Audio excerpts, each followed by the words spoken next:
We see the alien extra. Oh, perfect. Right there in the background, we see the alien extra that somebody keeps saying on IMDb is a Jem'Hadar. It's not. It's reminiscent, but it is not. Little salty, Dax, Keith. You got some sort of worm in you? The wrong worm? I don't know. I mean, what did you eat? Well, apparently a worm. So then it possibly might be, spoiler alert, some sort of a serial killer. So don't worry about it. Hate when that happens. It's such a such a bummer. So Dax is weirdly mean to Kira too, and she threatens to hit her. Not having a great day. Dax walks through the promenade, and then everyone disappears, and we go into some sort of dream hallucination. She sees a masked figure in a dark cloak. It keeps removing their mask to reveal other masks. Then she bumps into Quark and is thrown back into our reality. Armin wonders if this was worth 5 hours in the makeup chair. Nailed it. But, he's contractually obligated to be in every episode, or at least get paid for every episode. Yeah, so, okay, so that's all of Act 1. Act 1 is very short. What are you thinking here? What's the mask of it all? What's Jen thinking? What's happening here? Well, I mean, Jen is great to watch scary stuff with because everything scares her. So she was freaked out. This was scary? This was scary. The music was scary. The guy was scary. This face was scary. Mm-hmm. Didn't make a ton of sense, but they clearly set up that this was going to be some sort of a bad guy, although Mike right away was like, it's in her head. Like, I didn't find the plot machinations in this one very tricky. Well, I mean, there's some good stuff. But anyway, I was more entertained at this point with watching her watch it than I was with the reaction. Show. But yeah, scary guy, bad guy. Cool, interesting mystery, man. Yeah. I wish the execution were better. Anyway, so in Act 2, Dax if Hokey could be personified, that was it. But yeah, oof. I mean, he was so excited by this magic show. To be frank with you, it still doesn't make any sense to me sitting here talking to you right now. But I also don't think it's that impressive. You just put a mask on a mask, then you take it off, and there's another one underneath it. Until you told me it was a magic trick 15 minutes ago, I didn't know that's what it was supposed to be. I just thought Guys, I've got this amazing magic trick, right? I've got this jacket on. I've got a shirt on, too. Whoa. It's underneath it. It's crazy. I've got a clothes on a clothes. Actually, it is more impressive that he sort of apparates to the other side of her when they cut camera, and then he just walks to the other side, and then they... Yes. That's more impressive. Whew. Anyway, yeah. So in Act 2, Dax is in the infirmary getting scanned by Bashir. Cisco X asks how she feels. She's embarrassed by her behavior, understandably. She feels like she has... things are angering. She has anger inside her and she can't understand why. The Cirque du Soleil mask dude she's hallucinated is familiar, but she can't figure out who. Bashir goes searching in her files for past trauma and can only find a shuttle crash from the host right before Curzon. Now, it does certainly make for an interesting idea, right? If you're a Trill and you have like 7 lifetimes, but you have 7 lifetimes of trauma that you're dealing with. Like your therapy bills have got to be unbelievable. But it is interesting that he can just go into the records and find something like that. Yeah, but more interestingly, it is interesting because I'd never really thought about it because they make such a big. They do such a good job in the first couple Trill episodes explaining that. We go through this incredible training and we are fully integrated with this, with the Trills. So I have all of their memories. And she's pretty keen on describing the different memories of the different Daxes. Right. So the fact that there might be something that she is not privy to is interesting concept at this point. Well, I mean, yeah. I mean, that's the thing. Like the story of this episode, I think is really fascinating. I love the idea of it. Mm-hmm. The execution, not so much. My biggest problem, we'll get to it, is like at this point in the episode, we should probably know the story, but we're still like, oh, Dax is confused. Well, they're trying to spin I think the like, am I going crazy? I'm having hallucinations trope has been done so many times that I'm just bored by it immediately. Like, get to the thing behind it, because like I don't care. Yeah. I'm just not interested in whatever your dream sequence is. And on Deep Space Nine, we already have it a lot with the orb flashes and the this, that, and the other thing. And I think it's a little bit more interesting there because there's a third party a part of it.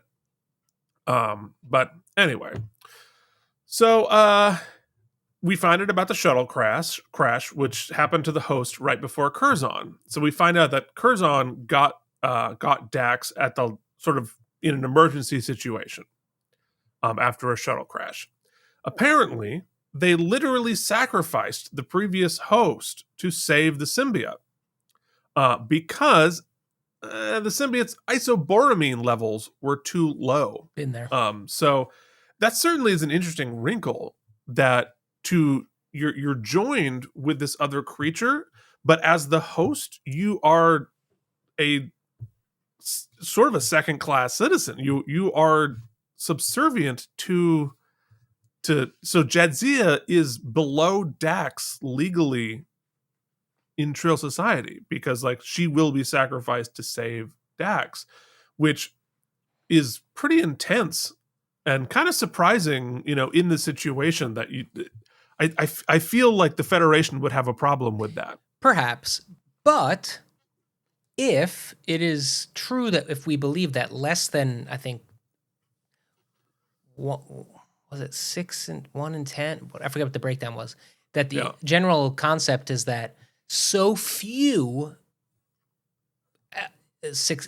possible hosts exist that they have to be really, we have to, if there's any damage to that. I used to think that meant that there were so few symbiotes, but it doesn't appear that that's the case. It's more of a ratio game than the fact that lack of symbiotes. There are more Trill hosts than there are the symbiotes. Mm-hmm. So like we just dispose of them quickly. We just prioritize one species over another, which is it's odd that never really got debated, never really got questioned. I feel like that could have been an interesting part of this episode, but it's not. So now we find out that Jadzia's isoboramine levels are way down too, and she's naturally worried about rejecting the symbiote. So Bashir says, hey, let's take a road trip to the Trill homeworld. Yeah. So, road trip. Matte painting in 3, 2, 1. Well, no, first we gotta zoom off on the Defiant. We got a fancy new ship, and you can see some of the changes behind Cisco there. And you can see his fancy new chair. He's got a computer console in front of the chair. Looks great. Love those L-cars. So later, Dax goes to meet Bashir late at night. They're both wearing fancy new space jammies. And now Bashir somehow, smart Bashir now, is able to restrain himself from trying to christen the Defiant. Oh, this had all the markings of he's going to be pervy Bashir, or maybe she's so nervous or whatever has gotten into her wants to get into him. Well, for sure. But mercifully, Bashir's IQ went up 40 points between it ends up being season 2 like a and really season 3. Sweet. And it became a really nice episode. Also, Terry did not skip arm day. No, she jacked. So Jadzia is not happy to be going back to Trill. As we said before, she had a terrible time in the process of joining. And she's afraid of doctors. Bashir offers her the top bunk, but she says she wants the bottom because Curzon once fell out of a tree. Which, again, as I'm saying, you have 7 lifetimes of trauma that, yes, you also have 7 lifetimes of like smart experience and growth and maturity, but also like, I have enough with my own lifetime to not have to worry about like somebody 5 lifetimes ago fell out of something, so I can't take the top bunk. It's interesting. There's also some really bad ADR matching, as she explains. So they get jammies, but no blankets on the Defiant, apparently, when they go to sleep. And you can also see that the bunks have curtain walls that they can draw shut, but never do. Interesting that they build that into the set, but we never see it. But I like that idea. It makes sense. So we see a shot of Trill. Here's your matte painting. Then Jadzia tells Bashir and Sisko. They kept doing all the anticipatory beats of like, oh, when's she gonna be like, hey, could you come down to the bunk? Like they do all those beats, but then they're just buddies all of a sudden. But it's good. I think no, it is good. I agree. It shows growth. It shows growth for sure. He was showing growth. Yeah, but he was able to restrain himself, and that becomes and actually Bashir's restraint and lack of perviness. We're going to see that later on the series, and I think it's going to be some really good examples of like what you're supposed to do. Well, as much as I tease it, let me spoiler alert. I think this is like one of the best scenes in the episode because I think we learn more about their potential relationship as like colleagues and friends, and some weakness in Dax that she does suffer. She seems like she's got her ish together all the time, and she can get really anxious. Well, and it shows some vulnerability from her and some nobility from him. And I think they're both good colors to add to the characters, for sure. But I will say, nobody wears those pajamas now, and nobody wearing them in the future. So swing and a miss on the Bashir jammies. You would wear those jammies.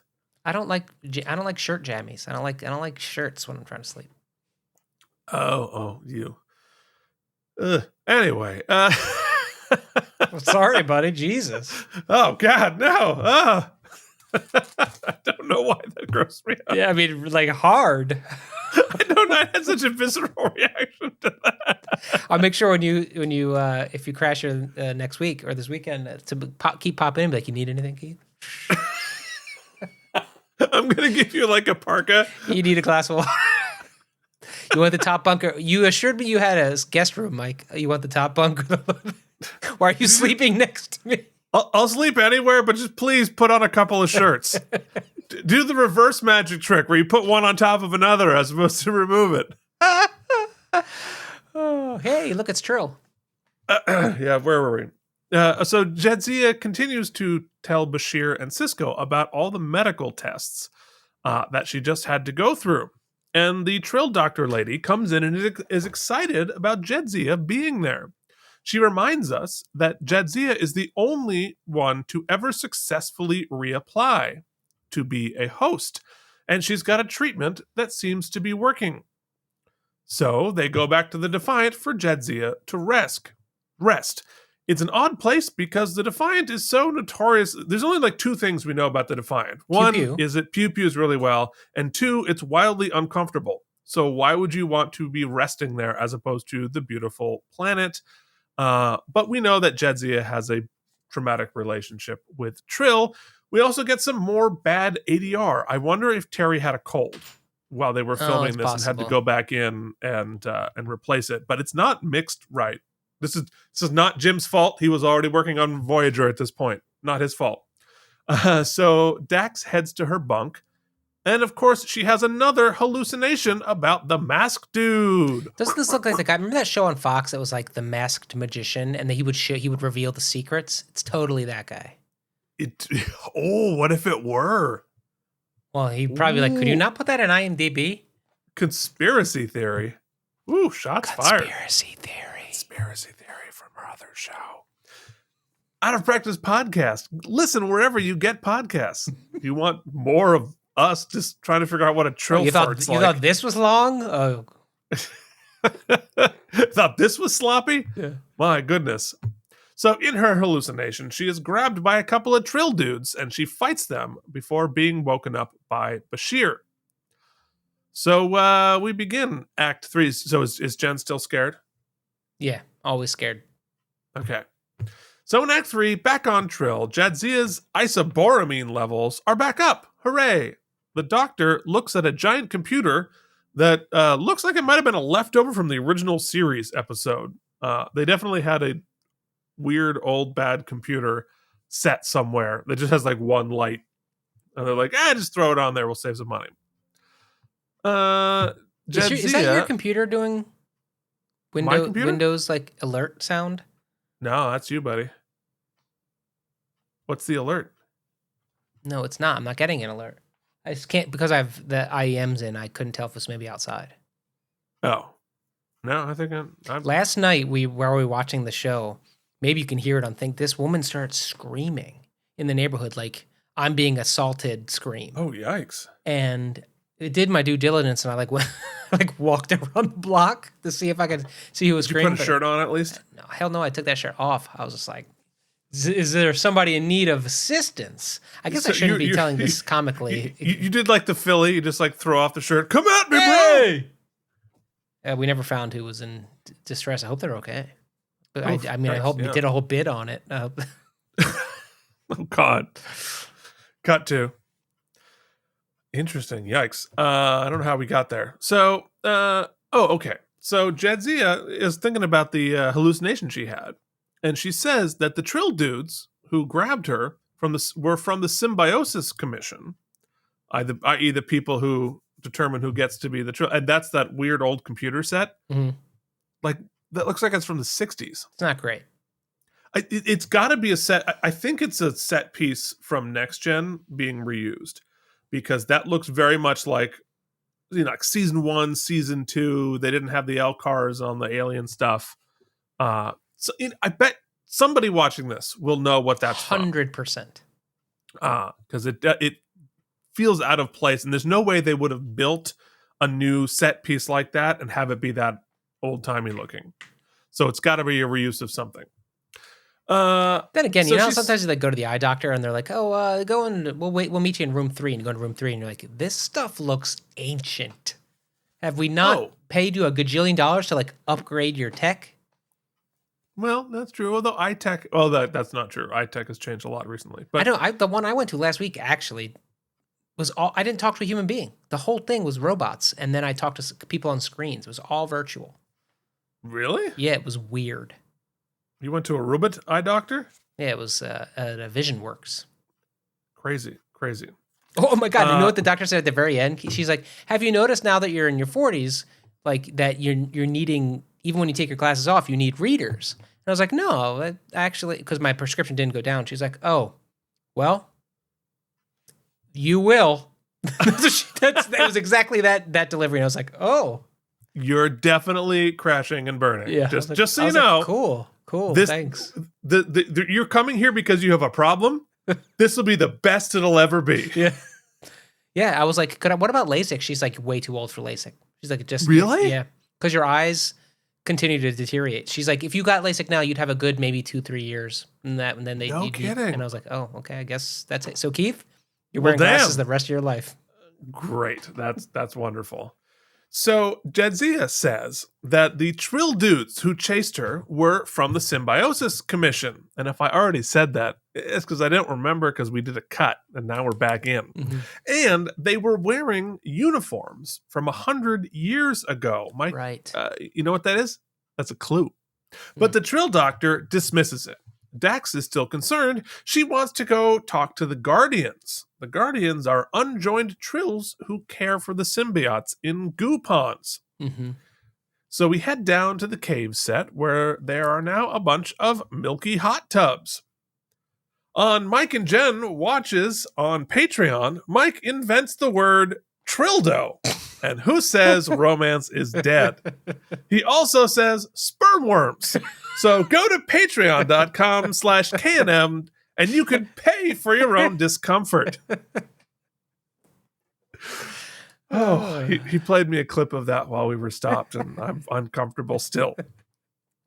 But I mean, it does look like a Trildo, right? It. Wow. And we don't have to merch yet. Do I have to mark it as explicit language now? I always do. So, just to be safe. Yeah. We see a cool shot of two of the worms swimming around, zapping each other. A guardian comes in and takes a water sample. Apparently, they're mole people who don't get a lot of visitors. But he does recognize Dax, and he can tell something is wrong immediately. And he can tell that it's Dax even in a different host, which is kind of... I'm curious about that. We'll ask more about that later. He reaches out to her stomach and says the visions must be bad. I guess they have some sort of level of telepathy? They have never discussed that before because Jadzia was maybe just the Guardian people. Are they different than normal host? Like, it's not a lot of clarity. The only evidence we have for that is what we see in this episode. But they clearly seem to have some... Well, I mean, he nailed it, so... different level of something that he's able to recognize Dax, and he can tell that there's visions. But he explains that she's not having dreams or hallucinations. She's actually having memories. And that the balance is off between host and symbiote. And it says one of the hosts is not playing fair in there. And they walk away.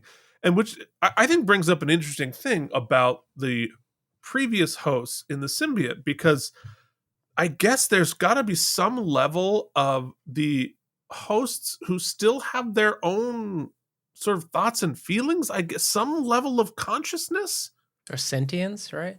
Some level of sentience, some level of consciousness in order to have their own individual thoughts and feelings, which we see them do, right? Because we see, like Cisco and Dax chatting as Curzon or whatever, which means if they have some level of consciousness, then they have to sort of choose to take a back seat or a front seat, I guess. Yeah, it's not like having access to a database. There's some sort of higher level communication happening. I don't want to draw a direct parallel because clearly it's a touchy subject but I've watched a lot of, and I have no direct experience with this, I should say up front, but I've watched a lot of documentaries of like firsthand interviews with people with multiple personality disorder, which I think has a different naming convention now. Keith and I are not, no disrespect if we're not saying it right. It's well, in at least a few of the episodes, yeah, they refer to them as their others or their multiples or whatnot. But regardless, it does draw dissociative identity disorder. That's what it is. There is a parallel in the kind of behavior. Although a lot of times in that experience, it seems like they are aware of each other, but agnostic as to when one of them steps forward or whatnot. So it's not the same here. Clearly, the experience of the Trill is much more integrated. Yeah. But yeah, it's really interesting. We're gonna get more information on this later. And I think in a more interesting way than in this episode. So but he, one of the hosts not playing fair. That's a key part here. So later on the Defiant, they've identified the music she kept playing. It was written by a Trill named Duran 87 years ago. Dax doesn't recognize the name. They pull up a picture, and this triggers another memory by Jadzia. The masked guy, in her memory or in her hallucination or whatever it is, the masked guy murders somebody. Then his face is revealed finally, and of course, it's Duran. And back in the real world, Dax has a seizure on the bridge. Some would say Duran is hungry, like the wolf, Keith, for murder. Didn't Duran sing that? I'm trying to make a joke, but I might not even be right. Duran, of course, yeah. Yes, well, you know what you should do. Hungry like the worm, somebody? I guess. Hungry like the worm would have been hungry like joke. The worm. After he murdered somebody, he really should have Duran away. Mm-hmm. That was his problem. That was all terrible. I apologize. The Milky for the Pools, last 30 seconds. Duran red with blood. Should I cut it all? Should I cut it back to the last episode cut? Do you want to be a douchebag in college and think that you're smart when you're not really? Then you got to read some Duran Rand. That's no. Oh God! And I ran so far away. Do you have a pun? Leave it in the comments below. Mike, pull up our Patreon slide, which is now just empty space. All right. So in Act 4, Dax is in the hospital with the doctor lady. Her isoboramine levels are crashing again. The doctor is worried they might have to remove the symbiote and kill Jadzia. Crazy. Bashir and Cisco. We didn't mention that she had a full-on seizure. Yeah, she has a seizure. Yeah. I think I said it. You were too busy coming up with a Duran pun. You didn't hear me. Bashir and Sisko go back to the Mole Man and ask for help. And he says, there's nothing I can do. Sisko can tell that somebody has gotten to him and scared him to keep quiet. There is a cover-up afoot. They decide to investigate Duran more. Perhaps by searching, instead of just for Duran, you get more results. There's almost nothing in the records, but Bashir, who apparently now has technical expertise, can tell that something has been deleted from the record. Yeah, isn't that more of an O'Brien beat? That is definitely an O'Brien beat. They figure out that Duran actually died the same day that Jadzia's host died in the shuttle accident and was transferred to Curzon. That's interesting. They track down somebody that might have been related to Duran and zoom him. That's the Duran old man. Mm-hmm. And who turns out... the old Duran in the tree? I'm so sorry. We're recording too late in the day. We're punchy. Duran. But this guy is Duran's brother, and he casually just tells him the whole story. At some point... Oh, we should have just wrote this guy originally. Yeah, I mean, it's going to save us so much time. At some point, Duran tried to be an initiate and be joined, but he was washed out of the program. And when he did, he decided to murder the doctor who made the decision and was killed trying to flee the scene. Duran was killed trying to flee the scene because he didn't. Yeah, but didn't they worm him first? No, I thought that's the whole thing. But that's only the first. That's what he said. Oh, gotcha. He also says that his Spoiler brother had alert. a violent temper, but for some reason, 6 months before he died, he changed, and he said that he had been joined. And Sisko puts it all together, even though I'm more confused now than I was before, but I think that's my description of it, not the show. Before Dax was put in Curzon, he was put in Duran, who never should have been joined. But how did that happen? I think the shuttle accident...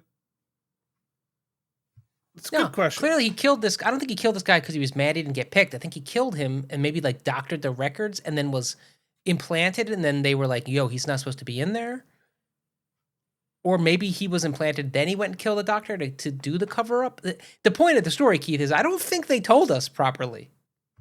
I don't know. It could be my description of it. No, I just watched it yesterday. The chain of worm custody here, right? Because the story that Jadzia was told and thinks is that he was transferred from the previous host directly to Curzon right after the shuttlecraft crash. Right. Right. And there would be like a record of that, of the shuttlecraft and when this other person died. But it said here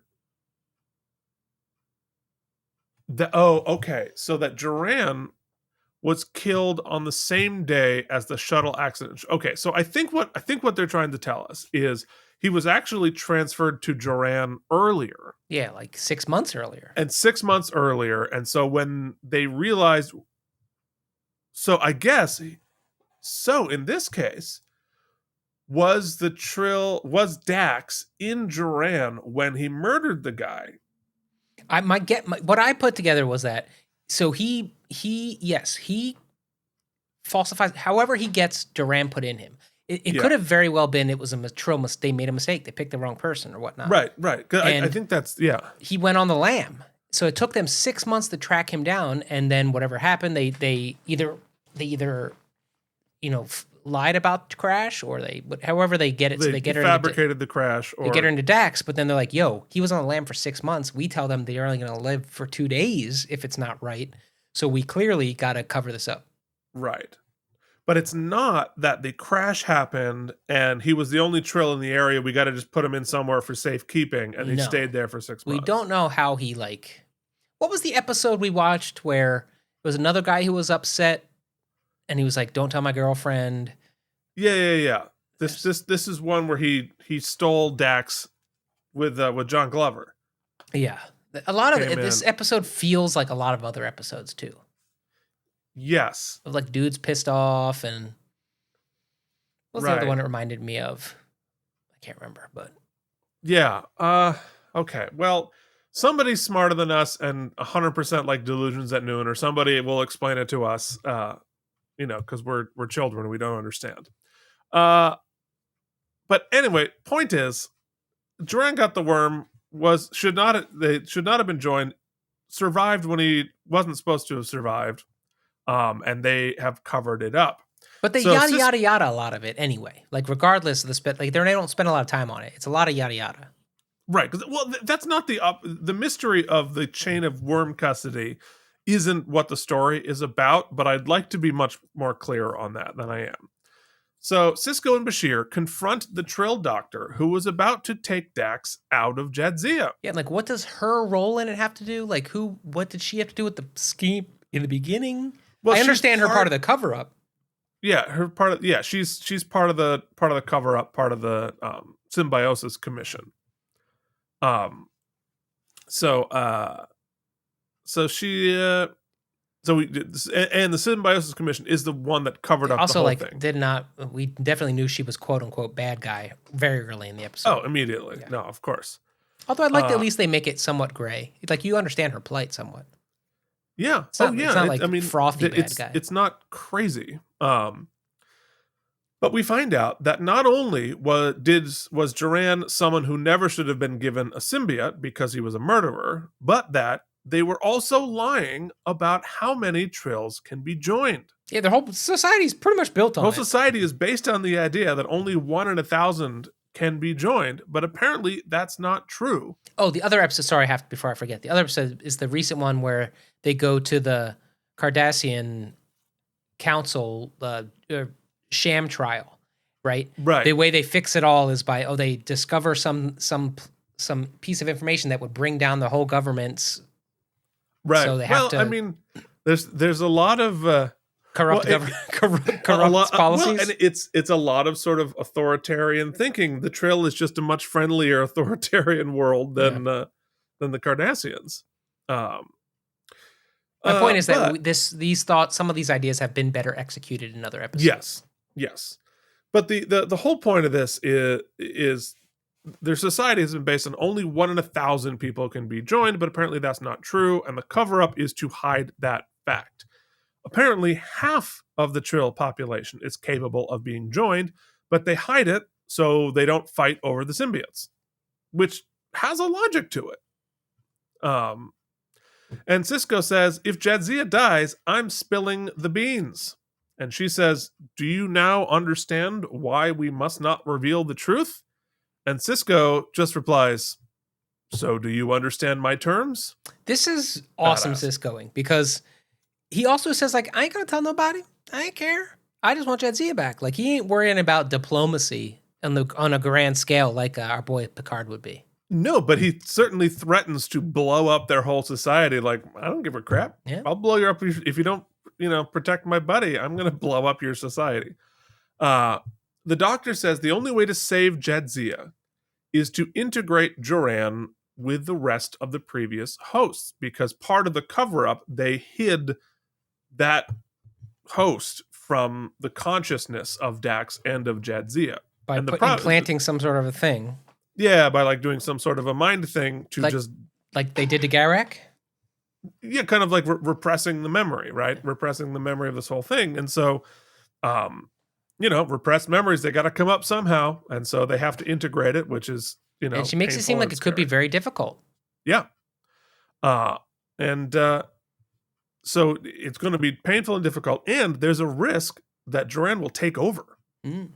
Because again, there is some level of consciousness here, and that could be really interesting too, Keith. That could be really interesting. I wish we could have seen that. Yeah, that would have been a more interesting episode as well. So back on Deep Space Nine, but Sisko says something here that confuses me. Put a pin in it later for wormholes. Mhm, He says mhm. that it's Dax's choice. To which I say, what does she have to choose? She has to choose whether she wants to integrate or die. Or die. Yes. Here's a gun. She has a gun to her head, but it's her choice. I just thought that So- was like a weird way for him to communicate. Well, I mean, What he's it fighting still for. is. Even if it's an obvious choice, it's still her choice. Yeah, Like, but it's this not- lady it's- presents it as if, well, she would obviously choose all of Trill, and I was like, but is she really choosing that? Like, does she have to die for this secret to be protected? No. Well, yeah. I mean, well, I think the choice is. Well, I guess the choice is she dies, they transfer her to another host, re-implant the memory wipe of Duran. Or you bring Duran in, you integrate Duran into the process. And now you have some sort of murderous Painful. tendencies. You have your evil twin inside you. Which is interesting. See, that's fun. That's Like, interesting. she can never play chess with Ben again. No, she's going to be better at it. So they go back to the caves and the hot tub, and Jadzia goes into the water to help her integrate. The symbiote zaps her, then Duran emerges out of the water. They hug and do more zaps. It It's does not all- seem painful and or difficult in any way, shape, or form. No, it seems like you just got like a hot tub. You got a buddy in the hot tub. Yeah, Have a like hug seemed and- like we could have done this very early in the episode curtain. Yeah, well, it's all symbolic and internal because he's not actually there, we find out.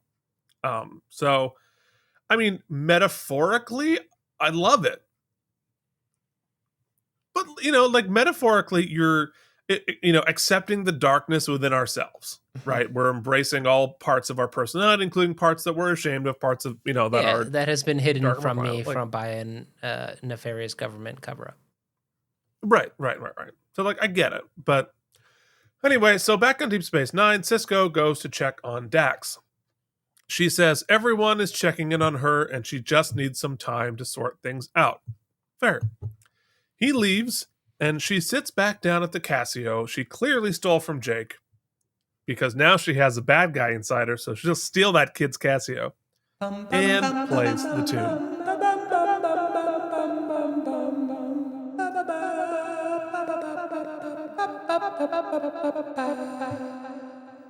Wow. You really should have gone and get the tune.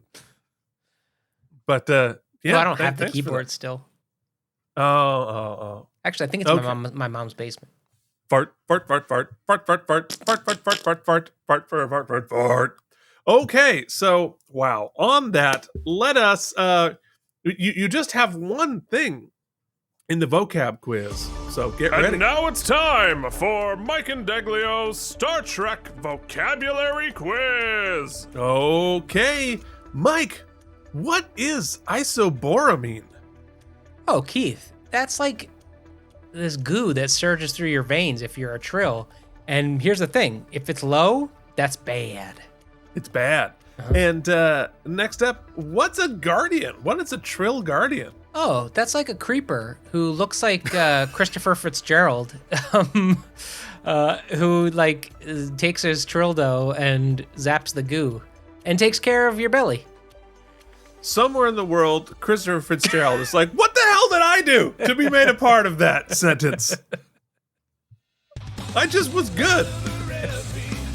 He did look like him. Like Broadway treasure, Chris Fitzgerald gets pulled into that sentence. He looked like that guy. He did. Whew. Okay, let us... Ooh, that is a thing that happened. attention Bajoran workers, let us discuss whether there were any wormholes in the plot. Ooh. Kind of like the whole, what did you call it astutely? The timeline of Trill occupancy. Yes, chain of custody, the Yeah, worm chain of custody. It is muddy at best. I'm not saying it's a wormhole, but it definitely could have used a bit more clarity. I get that it's not the most important thing, but it sort of has a lot of ramifications that seem important. So that was a little muddy and confusing. I also found the whole kind of showdown at the end to be. I liked the initiate part of it, where like Ben's like, I don't give a crap about your entire society crumbling. I just want my buddy back. I thought that was badass. But then sort of the choice thing, and they make it seem like it's gonna be this hard thing, but then like it's not. I guess it's not a wormhole so much. It's just not. There's not a lot of connective tissue. From idea to execution, I think we'll talk about this a lot. It's not particularly. I wouldn't even say well done. I would say coherent. Yeah, I mean, I think part of the lack of coherence is just that we're dummies. I think it's probably a little bit more clear than what we explained. But I guess like I've seen the episode like 100 times now, and I'm not super clear on on like when. Like I get what happened, right? He took Dax. He had Dax for 6 months, then he was killed, and they got him to Curzon, right? But I'm just not clear how that happened. Whether that was a decision of the Symbiosis Commission, like okay, you can have him, and then you realize like, oh, this guy's dicey, or he washed out and stole the worm. Then did he kill him while having Dax inside him? Which of course brings us back to the episode Dax, right? Where is Dax partially responsible for that murder? Right. Did he murder the guy and steal the worm? Or did he steal the worm, then murder the guy? Because in terms of Dax's culpability in that is very different. And yeah, so it's tough to really sort through it because I guess I don't have a strong understanding enough of the whole thing to really adjudicate the episode on its wormholes. I think more are just kind of my gripes with the thing, so I probably will pass on the wormholes so much, but unless you have anything glaring you want to chat about. Well, hold on. Maybe Memory Alpha will explain it. Okay, contacting Yulad, they discover that he was indeed Joran's brother. Yulad has trouble remembering much, but he does note that Joran entered to become an initiate, but was dropped off after his 2nd year. Apparently, Joran had killed the doctor who recommended that he be dropped, and was killed himself trying to escape. Well, we got that part. Turns out Joran had a violent temper. Yes, however, about 6 months before the incident, Joran contacted Yulad. It was more common he had been joined. Some further checking of records, Sisko theorized that perhaps the Dax symbiote had been put into Joran before being put into Curzon. Yeah, but when? Both those things feel like they can't be true, right? Right. You're cut. Did he wash out, or was I kill you, and then? Yeah. Okay. So this isn't any more. Because that is interesting plot-wise to me. Look, they say he can't be in the thing. So what was his swashbuckling adventure in order to like steal the Dax symbiote? Because that would be cool. Okay, so there's a little more. Since only one of the 1,000 were accessible, they should put the rigorous testing, right?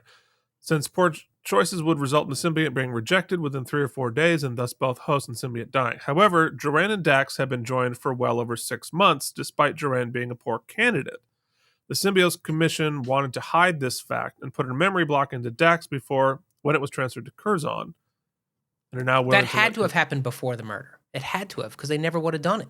Unless he got black market symbiote inserted, which is... Yeah, so all right, so here's my guess, but it's not clear.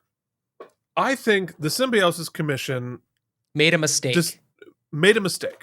Gave it to Joran. Joran turned out to be a crazy person. Kills the doctor who had... one of the doctors who had said, I don't think he should be the... he flunked him on a test. I think they realized after he was joined, ooh, this guy's bad. This guy's bad news. And the doctor's like, we have to take him out. Essentially like killing Joran. Mm-hmm. Then Joran was like, no, I'm going to kill you. Then he was killed. And so the shuttle accident probably never happened. This is like one where we could have used a flashback. Like seeing any of those things transpire would have been cool, except for that one scene with the needle. But that's in the, well... But Mike, we've got this guy who can take one mask off of another mask. It's a miracle. It's a miracle of magic. And even that is like all like, oh, sorry, we've skipped. This is no longer wormholing. We're talking about the episode now. But Mike, look at this pen, right? Look at this pen. It's an amazing pen. We'll come back to best. We'll come back to best moment. Oh, there's another pen behind it. Oh my God, it's magic. No, let's do best moment real fast so we can get into it because I have thoughts we got to talk about. I got to tell you, I really liked the jammy scene. I really did like the jammy scene. I think that it kind of is continuing the retcon of weird Bashir in the beginning and allowing us to and it also kind of helps explain an actual wormhole later because it's true. I understand a lot of times why they decide, hey, we're going to use such and such cast member in this episode. They want to tell various stories. But in this one, the practicality of the team that goes in the search, I know that Dax is in medical stress, but really they could have used Kira. They probably could have used O'Brien. We have better team facilities. Oh, no, you take the doctor. Of course you take the doctor. Yeah, I'm just saying, we could have used all of them. This could have been they're busy. They got stuff to do. Yeah, I guess you're right. Anyway, I like the jammy scene. I think I'm going to stick with it. Yeah. And for me, I liked the pools. I like seeing the symbiotes out of the hosts and swimming around in the pool. I thought that was cool. It was visually interesting. I think the metaphorical joining of the people in the pool visually, it's very interesting. I think it is a wildly missed opportunity. If we're gonna have this integration, we're gonna be battling. Why are we not doing the final number from Jekyll and Hyde? Yeah, in that moment. Yeah, totally. Well, that we got to save that for our critique. But they introduce a whole other type of Trill person with magical abilities. I want to know all about that. Yeah. Yeah. All right. So yeah, let's get into some stem bolts here. Okay. Oh, we have a whole thing, right? Oh, right. We have a song. I forget how I play that though. I don't know. You get some stem bolts. Hell yeah, they are self-sealing. Here are some stem bolts for you. Okay. That one's a banger, Keith. Oh, thank you. Yeah, so what kind of stinks is well, we've aired a lot of our grievances already, so I won't rehash them, but I will. It's a little muddied. I feel like we've both said it a million times. You're going to say it again in a minute. A lot of the ideas are interesting, but there is there's very little sinew that connects them into a cohesive being, right? I think the central mystery is kind of cool. Or the idea that we're going to Dax, there's this competing thing she didn't know was in there, and we got to integrate it all, like you said, but we're missing the denouement. It's going to be difficult. It could kill her. It's blah, blah, blah. And then they zap each other in a pool wearing cool robes. And then just she's blessed and hashtag blessed. It's weird. It's not fulfilling. It's not a battle. And to me, one of the biggest missed opportunities of the episode, I mean, they introduce the mole guy and they introduce this weird this political conspiracy, which is actually really fascinating because there's some really interesting ethical questions, but it's not really about that either. Just used as an ante in a poker game at the end with Ben. Right. But for me, the kind of biggest criminal is that Dax, who's one of the most badass characters on the show, is given 0 to 5% agency in this episode. Yeah. Everything's happening to her, and she can't do anything about it. She's scared in his room, which is fine. That scene works for me, obviously. But then she's just lying on a hospital bed for the majority of the episode, and then the things are happening to her. And everybody else makes the decisions for her. And even when she does fight back, it's in a flashback in her brain, and it's not really She feels like she could be much bigger part of the mystery solving, right? Mm-hmm. And then she could have a moment in the end where maybe she does have to fight off I'm not a writer. That's not for it, but it could have been something else. The whole episode just felt a little from this episode, a little from that episode, blah, blah, blah. Let's put it together in a cauldron and then just make them eat it. Not one of its strongest. I was pretty disappointed. Thank God Jen was there because she made it interesting. But yeah, just not one of my faves. Would there have been better Trill episodes? There have been better Dax episodes. There have been better episodes. And coming off a comedic genre episode, and I thought it was going to be a horror episode because they set up the big bad to be, but it's not really it's an idea. It's not even a person. It's a concept. inside of her. None of it worked for me. Performances were pretty good. I think Ben was great. Oh, and I thought the opening scene, like leading up to the Casio keyboard, like a couple episodes before, remember where Ben was talking about his cultural history with Jake, and they had the album and they were talking about that all worked for us. It really like fit and worked, and I thought it was a great way to integrate that into the show. This one with like his father's cooking and all their kind of that, it felt shoehorned in, and it felt like a little like it also genre-wise didn't seem fit. It was like one of those like sitcom episode things again. Oh, I actually liked that scene. Oh, okay, well, it didn't work for me. Different story for different folks. And then even the music stuff, I thought was going to be, we're going to be tracking down the mystery of this music, and that was going to have a big thing. But then he just finds it on a computer on a CD-ROM. I have like 100%. JD sent me the encyclopedia. It's probably on there. Everything seemed too easy when it should have been. None of it. There was no conflict. There's no drama for me. Even the scary stuff was hokey as hell. Yep. Keith, 69 self-sealing sand bolts. And I'm giving it 69 because, what was happening in that pool. Yeah, so one of you drowns? Gladly. If I'm going to go. That's the way to go? If you could choose the method of your execution? Okay, wow. Yeah, I mean, this is an episode that I remember much better than it is, because I think the idea itself is fascinating. Yeah. Right? So if you're taking on all of these memories, if you've been joined, you take on this personality's memory. What if one of them's a bad guy? Right? That's cool. That's really interesting. All right. So that's cool. You also have the element of like, all right, so what if there's this huge cover up on Trill, and that, there's the more half the people can join. There's like 1% amount of things. How do you not have your society tearing itself apart with a black market for symbiotes and this, that, the other thing? Is it ethical for the government to hide it? Is it ethical for the government to be honest about it? I don't know, but it's really interesting. You've got this cover-up happening. That's really interesting. You've got a murder mystery. Like, that's interesting. The ethical parts of like, if the Dax symbiote is in, we've gone down this road, but we didn't answer the question, right? Are hosts responsible for the actions of previous hosts, right? That sort of thing. That's an interesting episode as well.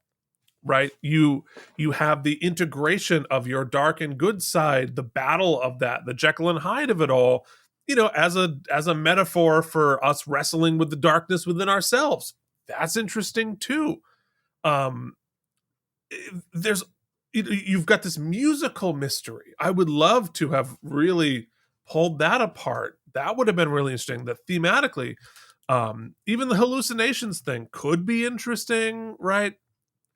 So you have so many elements, each of which could be turned into a great episode, and it's not. None of it is. It adds up. It's a whole bunch of great ingredients adding up to nonsense. It's like you put gummy worms in your jambalaya. Yeah, I was going to say, it's like they didn't know the metaphor they were actually creating with that opening scene. It's like, yeah, and it's you like beets. Like beets in your jambalaya, like it's not good, and so it's disappointing. Yeah, it does. Because I really thought we were in for a banger. These pieces are really interesting pieces. You're right. Dax has absolutely no agency in this, right? That's annoying. That's disappointing. The mystery isn't interesting. The bad guy isn't interesting. Like his magic act, in my opinion, not a magic act, just taking off layers of clothing. And then because he's a magician and not an actor, there's nothing interesting in his performance, even when you see his face. Just 1,000 missed opportunities based on a really interesting idea. And I'm happy to say, and I think the reason this sticks in my memory is better than it was, because we do follow up on this later in much more interesting, much more satisfying ways.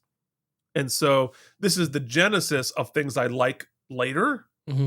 But when I look at this objectively, it's not good.